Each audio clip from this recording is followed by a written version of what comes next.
Inspiration is notoriously difficult to hang on to. How do you gain inspiration? How do you come up with a story out of nothing? It's actually surprisingly easy to come up with a story out of nothing. And you may not know that because you hear about writer's block. You hear about difficulty coming up with an idea. And then sometimes you'll just be struck by an overwhelming idea that just has to come out, has to manifest into the world. Now, maybe you don't. Maybe you haven't yet. Maybe you've run into issues having that spark of inspiration. That's okay. That's what I'm here for. Because you may not know what to write about, but you still want to write.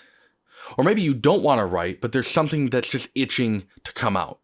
We'll cover that in a different video, I hope, if I remember to, which I won't. So remind me, please remind me in the comments to do so, and I will get to it eventually.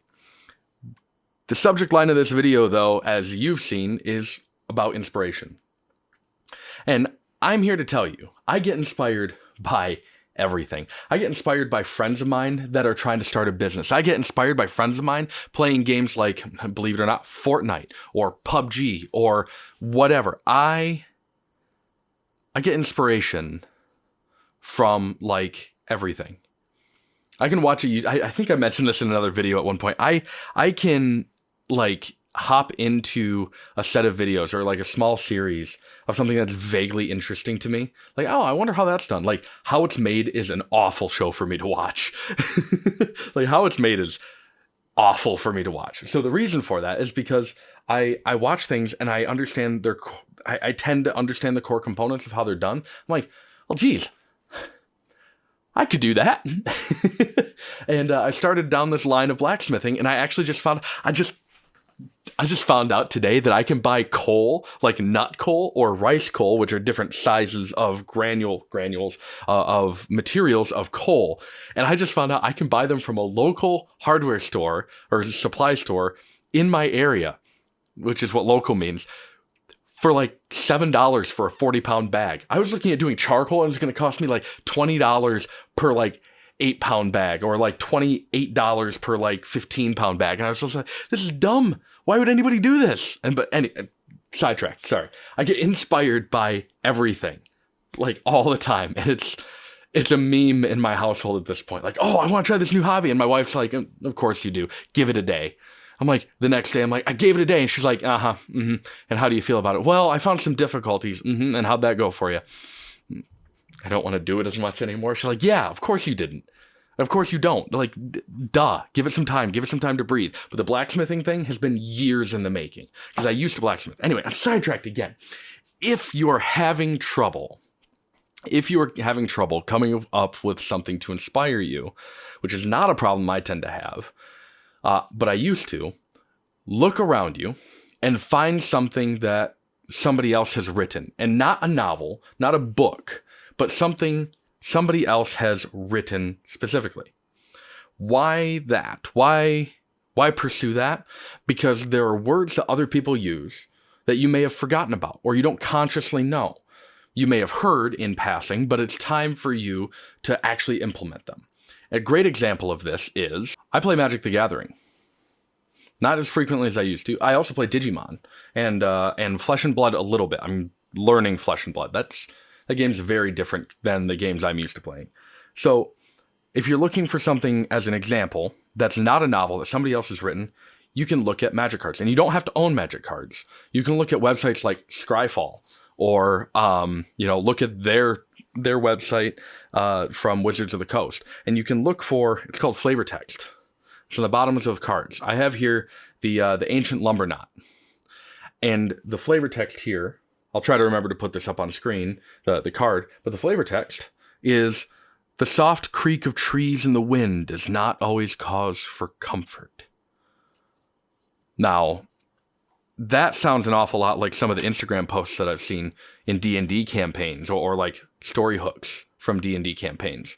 And if you're looking for ideas for specifically D&D, there are a number of channels on Instagram, or a number of pages on Instagram, that I would say you could look for. And there are a lot of great ideas out there. A great culmination of writers coming together for a greater good. That being said, that particular prompt could be something that pushes you into writing a story that you normally wouldn't. That might be something that you might be normally a writer of like crime novels, or you might be somebody that normally does write D&D stories and things like that. But maybe you're used to writing more realistic D&D campaigns. Jumping into a fantasy world, and not just like a semi-realistic or a mostly realistic fantasy world, but literally just throwing caution to the wind and flying into a totally different world can help spark some of the inspiration. Because from that, we're talking about the creaking of the trees and the wind through the trees and the howling and stuff like that. It immediately makes me think of, the Ents from like Lord of the Rings or other fantasy stories as well, pulling themselves up from the ground and stomping through the woods. And maybe that begins this massive war of nature versus mankind, or nature versus elven kind, and they're at war for this planet that they live on, or this continent that they live on, and the Ents are winning, and it has to be your character's opportunity to fight back or whatever. But if you're looking at writing a novel, it's not your characters that you're playing, it's just characters that you're educating people on. You're bringing people in. If you're looking for a great intro to a story, don't jump into the very beginning of the story. Like Legend of Zelda, Link always wakes up from his bed in the very beginning of the game. Instead, throw them into the middle. And there's a trope where you throw them into the middle and you give them a flashback. Maybe you want to follow that. Or maybe, just maybe, you don't. And you let them figure out the lore, or write the lore themselves in their own minds of what this person has gone through. You'll give them little breadcrumbs to follow and hope that they get to where you're thinking it started, but allowing people to live in the idea that they will never know what the actual story was. And that allows you to write prequels if you want to, or just continue down the line on sequels. There's a bunch of different ideas that you can gain from things like Magic the Gathering cards, or if you're looking for something more superhero realistic, I'm not sure if there's flavor text on like the Marvel TCG games or anything like that, or TCGs or whatever, but it's worth looking into. Story hooks from those Instagram accounts, entirely possible to pull from them. Entirely possible to grab content from them and build on it. Don't just copy their content. Take their idea and morph it into what you would write about. You see what I'm saying? Like there's so much more that you can do with somebody's idea. Because, for instance, I tend to be a fantasy writer, but I tend to root most of what I do in reality, which is why D&D is so cool, because it breaks me out of that. But what if you take this fantasy world, this hyper fantasy world, and you switch it into a dystopian space kind of situation? You take this Ent battle from on another planet, but it's actually like this plant virus or something along those lines, like crawling throughout starships. And like maybe piloting or finding a way to pilot these ships, or just let them drift. And then there's spores that cross over to other ships when they dock to see what's up or whatever. And maybe that's robbing from Alien a little bit, but you get what I mean. There's more to the story than what that little clip gives you. That's just a hook. And you can get a hook pretty much anywhere. If you don't believe me, don't believe me, just watch. If you don't believe me, go to the supermarket and watch somebody like picking out produce.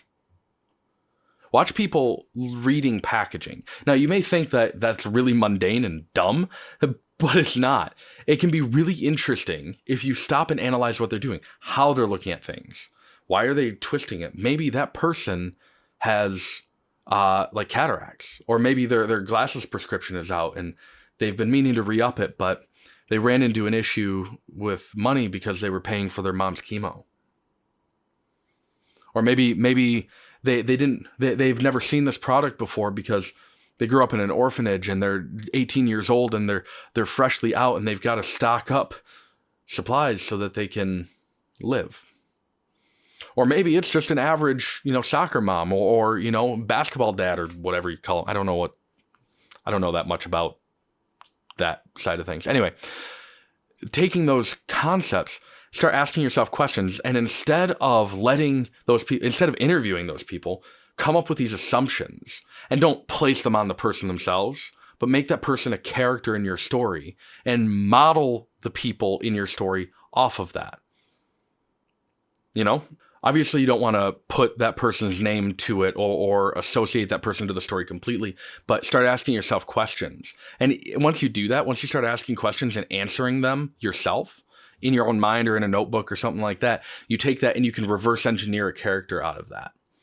That kind of builds that inspiration, that build or that thought process that gets you really moving towards this story hook.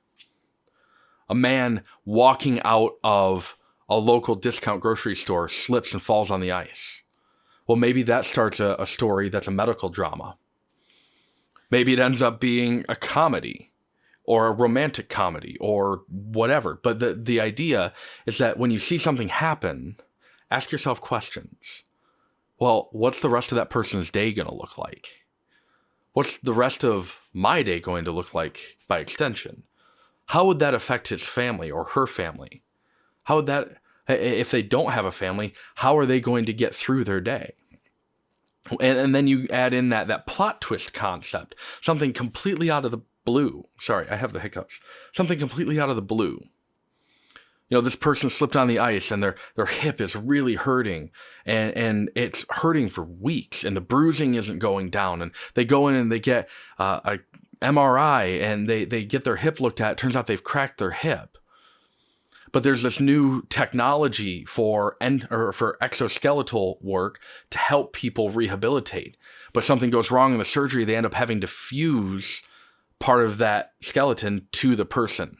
And now they are crippled or they are more able-bodied than they were before. It's either there are these hooks, these story hooks, everywhere, absolutely everywhere. And they're waiting for you to take them and build them into a full story. And maybe, here's the other thing, is people get daunted. I know a number of people that really want to write books, but they're daunted by the idea of writing 200, 300, 400 pages, scrapping half of it, and then rewriting because of the drafting process, and then redrafting and re-editing and everything like that. And people get so freaked out by it that they get petrified of the potential of this project taking over part of their lives instead of enjoying the ride. And I get it. I get why, because I've been there. I have absolutely been there where you've committed yourself or where I've committed myself to trying to complete a story, and it's hard. It's absolutely hard because you can't get through this petrification that your own brain has put into yourself. You get anxiety about something you love or something that you really enjoy doing. So what do you do with that? That's difficult. So you know what I do? I make short stories. I limit myself when I do write, which is not as often as I would like to anymore. But when I do write, I limit myself no more than 50 pages. No more than 50 pages to follow this exact thing. And you create a short story or a mid-story or what have you. You create something and you put it out there. And it doesn't have to be insane. Gone are the days of publishing 900-page novels, hoping that you'll be able to get a publisher to read the entire thing and approve it and bankroll your whole operation. You now have services out there that will let you digitally deliver your books. And if you can't find somebody to voice act or voice narrate, you can do it with your phone. How crazy is that? With programs like Audacity, you can edit yourself to up your highs. I can almost get rid of my lisp. Up your highs, lower your lows, or cut your lows and cut your highs to even out your voice and stuff like that. Play with it. But you don't have to. You can just publish a book. Or maybe you don't even want to publish it. Maybe you want to hold it as your secret little piece in your own little chest, in your own little box on your shelf. And that's fine too. Story writing is not meant to be hard. It's meant to be fun. It's meant to be just as much fun for you to write as it is for others to read. If not more so for you to write and others to read. This is a little exercise that I go through pretty often, actually, throughout my life and throughout my days and everything like that, which is pretty much the same thing, I guess. But I practice asking myself questions about situations, and stories flood. Like all the colors of the rainbow, as one famous Disney song once said. But no, for real, like, get out there and start writing about every day and make it fantastical, or make it reserved, make it dramatic, make it comedic, make it romantic, or make it hateful, if that's what you want to do. Thank you for listening to my rant about inspiration. I came up with this idea at like 3 hours ago at work, and I had to get it out of my system. I had to write something up here. So again, thank you. And I hope that you are writing. I hope that you're going out and challenging yourself, because you can do this. Believe me, you can. Thank you so much. And until next time, have a good one.